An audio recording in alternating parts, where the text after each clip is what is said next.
एक तरफ हमारे प्रधानमंत्री हैं जो एक गठबंधन का नेतृत्व कर रहे हैं। उन्होंने झूठ बोलने की गारंटी दी है और एक तरफ हमारे नेता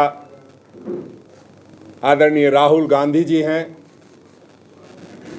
जो सच के साथ सच्ची गारंटी देने का वायदा कर रहे हैं। और आपने देखा है जो हमने गारंटी दी है वो चाहे किसी की भी सरकार हो उसको पूरा करना उनका दायित्व बन जाता है। हमने हमारी नेता आदरणीय श्रीमती सोनिया गांधी जी के सुझाव पर जो हमारी केंद्र में सरकार थी आदरणीय मनमोहन सिंह जी के नेतृत्व में, तो हमने एक गारंटी भोजन की गारंटी दी थी और वो आज तक सभी लोगों को मिल रही है। ये अलग बात है कि झारखंड में जब डबल इंजन की सरकार थी तो उस दौरान भोजन की गारंटी में कमी दिखाई दी और 23 लोगों की भूख से मौत हुई थी। इसलिए हम चाहते हैं कि सिर्फ गारंटी बोल करके कोई बात ना हो, जो बात हो ढंग से हो, सही हो। आपने देखा था किस तरह से प्रधानमंत्री जी आज से 10 वर्ष पहले 15-15 लाख रुपए 2 करोड़ रुपए देने की बात करके आप सबके सामने आए थे। प्रधानमंत्री जी का इस बात के लिए धन्यवाद दूंगा कि आपने अगर वादा नहीं पूरा किया तो आप कम से कम जो मीडिया का लोकतंत्र का जो चौथा स्तंभ है उसका लाज रख लिया। उनके सामने आप 10 वर्षों तक जवाब देने के लिए प्रस्तुत नहीं हुए। ये आपकी एक अच्छी बात है कि आपने लोगों को तो धोखा देने का काम किया, लेकिन आप मीडिया से मुखातिब कभी नहीं हुए उनके सवालों का जवाब। चुनाव का दौर शुरू हो चुका है, बावजूद हम प्रयास करेंगे कि अपने सीमित दायरे में रहते हुए घर घर तक जिस तरह से लोग वोट मांगने जाते हैं, हम सिर्फ वोट मांगने नहीं उनको गारंटी देने जाएंगे। और जो तमाम तरह की बाधाएं आपको दिखाई देती है, चाहे वो किसानों के लिए, युवाओं के लिए, नारी के लिए, और जो आरक्षण के मामले में आप देखते हैं कि 50% का जो आरक्षण है उसका दायरा नहीं टूट रहा है, तो न्याय देने के लिए हम उस दायरा को तोड़ने का भी प्रयास करेंगे। हमारी सरकार आएगी।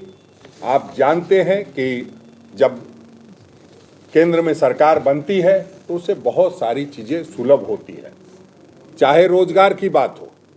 अगर केंद्र सरकार मजबूती से रोजगार मुहैया कराने में आगे नहीं बढ़ेगा तो चाह करके भी राज्य सरकार मुहैया नहीं करा सकती है रोजगार।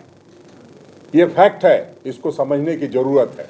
वो इसलिए मैं कह रहा हूँ कि आप जो प्राइवेटाइजेशन का दौर चल रहा है और जिस तरह से सरकारी नौकरियों में कमी आ रही है, सरकारी नौकरी कौन सी होती थी? रेलवे की होती थी, बोकारो स्टील प्लांट की होती थी, HEC की होती थी। जिनको नौकरी मिली है उनको तनख्वाह नहीं मिल रही है।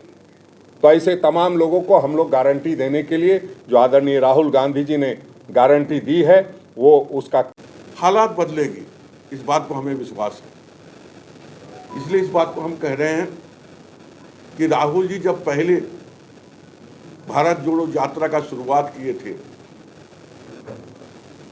कन्याकुमारी से लेकर कश्मीर तक, उन्होंने घूम घूम कर जनता, युवा, बुद्धिजीवी, हर तरह के लोगों से मिलने की काम किया, किसानों से मिलने काम किया, मजदूरों से मिलने के काम किया है, खेत में रहने वाले लोगों से उनसे मिलने के काम किया है।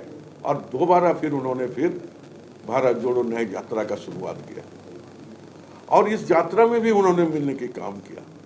और उन्हें लगा कि आज 2014 के बाद में जिस तरह देश के हालात परिवर्तन होते गया, लोग ने झूठे आश्वासन के बाद लोगों को खोखला बनाने, देश को खोखला बनाने के काम किया है, उसका निराकरण करना जरूरी है।